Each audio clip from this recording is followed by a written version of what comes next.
मुर्दाबाद, केजरीवाल भी मुर्दाबाद, मुर्दाबाद मुर्दाबाद। तो ये जो दहशत गर्दी है इसके पीछे वर्दी है।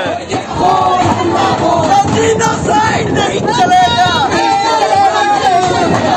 जीनोसाइड नहीं चलेगा, नहीं चलेगा, नहीं चलेगा। जुल्म जब हद से बढ़ा है तो मिटा है खुद ही, पढ़ लो तारीख को, तारीख अधूरी तो नहीं। हमने जो जुल्म सहे हैं किसी मजबूरी में, मेरे बच्चे भी वो सह लें ये ज़रूरी तो नहीं। नमस्कार, आप देख रहे हैं वतन समाचार और आज हम बात करेंगे दिल्ली के जहांगीरपुरी मामले को लेकर के जामिया मिलिया इस्लामिया में होने वाले छात्रों के प्रदर्शन की, जहां छात्रों ने सीधे सीधे दिल्ली के मुख्यमंत्री अरविंद केजरीवाल पर हमला बोला। उन्होंने कहा कि जिस तरह से दंगों के फौरन बाद दिल्ली के मुख्यमंत्री की तरफ से ट्वीट किया गया और उसके बाद इस पूरे मामले पर वो खामोशी साधे हुए हैं, बहुत ही संगीन सवाल पैदा कर रहा है कि क्या वो आरएसएस की पिच पर या भारतीय जनता पार्टी की पिच पर कहीं खेल तो नहीं रहे। छात्रों ने सीधे सीधे केंद्रीय सरकार पर भी निशाना साधा। केंद्र की सरकार में उन्होंने सीधे सीधे गृह मंत्री से, एबीवीपी से और साथ ही देश के प्रधानमंत्री की चुप्पी पर भी कई सारे सवाल पूछे। छात्रों का कहना था कि जिस तरह से आम आदमी पार्टी की तरफ से इस पूरे मामले को कम्युनलाइज करने का प्रयास हुआ और इस पूरे मामले में एक धड़े पर निशाना साधने का प्रयास हुआ, वो अत्यंत दुखद और निंदनीय है। छात्रों का कहना था कि अब जैसे जैसे तथ्य सामने आ रहे हैं, जैसे जैसे सच्चाई सामने आ रही है, आम आदमी पार्टी पूरी तरह से इस मामले पे खामोश है और उसकी खामोशी ये बताती है कि कहीं ना कहीं वो बहुत सारी चीज़ों को पीछे से बैक कर रही है। आम आदमी पार्टी की इसी खामोशी के बीच में आम आदमी पार्टी के ट्विटर हैंडल से एक ट्वीट भी आया जिसने बहुत सारे सवाल जन्म दे दिए।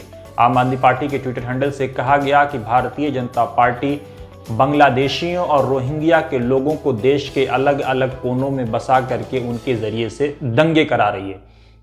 जहांगीरपुरी मामले में बहुत सारे लोग बंगाली भाषा बोलते हुए नजर आए थे या उनकी भाषा उर्दू में या हिंदी में बहुत अच्छी नहीं थी। उसके जरिए से आम आदमी पार्टी के नेता आतिशी मारलीना ने बहुत सारे सवाल किए हैं और कहा, उनकी तरफ से ये कहा गया है कि ये लोग रोहिंग्या हैं, बांग्लादेशी हैं और देश के अलग अलग प्रांतों में भी भाजपा ने इनको बसाए हैं। ये आम आदमी पार्टी का आरोप है। हालांकि आम आदमी पार्टी के इन्हीं आरोपों के बाद फौरन पलटवार करते हुए अब्दुल खालिक जो एमपी हैं लोकसभा से कांग्रेस पार्टी के आसाम के बारपेटा से आप सांसद हैं, अब्दुल खालिक ने ट्वीट करके कहा कि जिस तरह से बांग्लादेशी और रोहिंग्या के नाम पर मुसलमानों को या बंगाली भाषा बोलने वालों को सताने का, टारगेट करने का प्रयास हो रहा है, वो उनको फिजिकली, इकोनॉमिकली और बहुत सारे शोबों में उनकी कमर तोड़ने का प्रयास है। अब्दुल खालिक की तरफ से ट्वीट करके कहा गया कि बंगाली 8 शेड्यूल में दर्ज है, ये 8वें शेड्यूल में ये भाषा के तौर पे मौजूद है और देश में लगभग 8% लोग बंगाली बोलते हैं। उसके बावजूद बंगाली बोलने वालों को बांग्लादेशी कहना या रोहिंग्या कहना ये बहुत बड़ा प्रहार है, उनको सीधे सीधे इकोनॉमिकली और फिजिकली कमजोर करने का प्रयास है। साथ ही कांग्रेस पार्टी के नेता और माइनॉरिटी डिपार्टमेंट उत्तर प्रदेश के चेयरमैन शाहनवाज ने आम आदमी पार्टी की इस पूरी पाठकथा पर पलटवार करते हुए कहा है कि अरविंद केजरीवाल विवेकानंद फाउंडेशन की पैदावार हैं, जो आरएसएस के लिए काम करता है, जो अजीत डोभाल जी के नेतृत्व में काम करता है और जाहिर सी बात है कि अरविंद केजरीवाल जो कुछ कह रहे हैं या उनकी पार्टी जो कुछ कह रही है उसकी स्क्रिप्ट सीधे सीधे आरएसएस के हेडक्वार्टर से आ रही है। छात्रों का वहीं यह भी कहना है कि बीते 2 सालों से उनकी क्लासेस को ऑफलाइन नहीं किया गया है और जिस तरह से उनकी वाइस चांसलर केंद्र सरकार के निशाने पर, केंद्र सरकार के इशारे पर काम कर रही हैं, वो बहुत ही दुखद और निंदनीय है और वो उनके भविष्य से खेलने का प्रयास कर रही हैं। छात्र क्या कुछ कह रहे हैं, छात्रों की समस्या क्या है, छात्रों की परेशानी क्या है, आइए खुद छात्रों की जुबानी सुनते हैं। जामिया मिलिया इस्लामिया से शकील खान की ये रिपोर्ट आपके लिए पेश है। आप चीज़ों को उनके राइट प्रोपोर्शन में देखना सीखें। कोई दंगा नहीं हुआ है।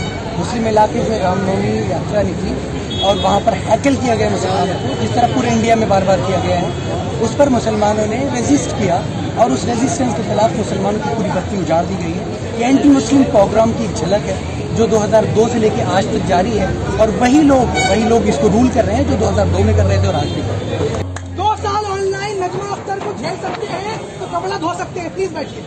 बिल्कुल। हम स्टूडेंट्स ने, जामिया की प्रोग्रेसिव फोर्सेस ने ये दिखाने की कोशिश करी कि हाँ रमजान चल रहे हैं परंतु रमजान में असहमति की आवाज बंद नहीं होगी। हमारे लिए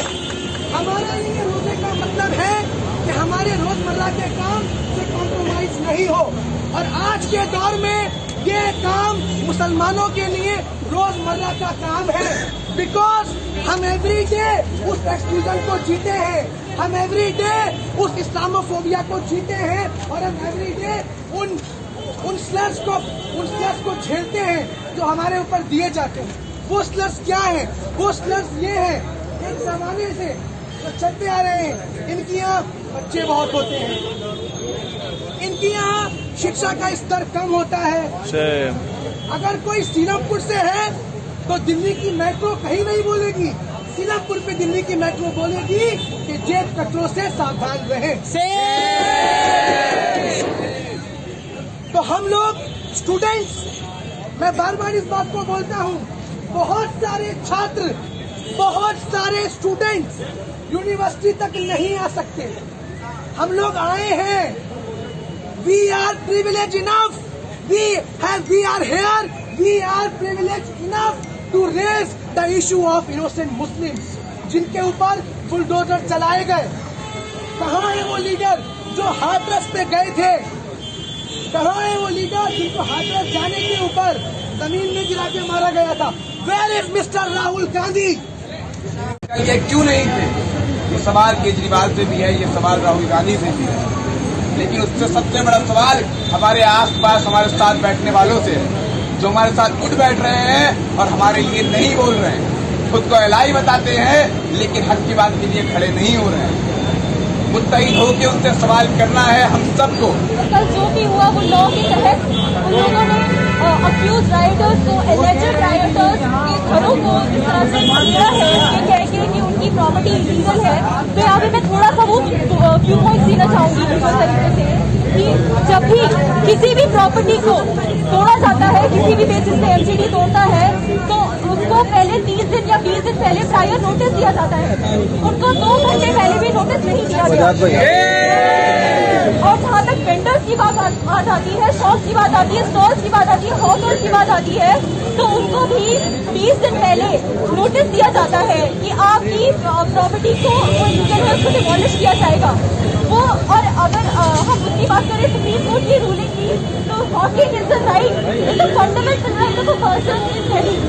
They can hawk and they can trade, they can do their business on the streets of Delhi। ये सुप्रीम कोर्ट का रूलिंग है। उसके बावजूद भी उनका अकेला career, their livelihood was taken away from them and we should be ashamed of this fact। Also उनकी जमीनें तोड़ी गई because for the fact कि वो illegal थी, they were extending the boundary। बताना चाहती हूँ दिल्ली के सारे पॉश इलाकों में, सारे पॉश इलाकों में there is no house, there is no building, there is no property that is not extending the parking area or anything of whatsoever।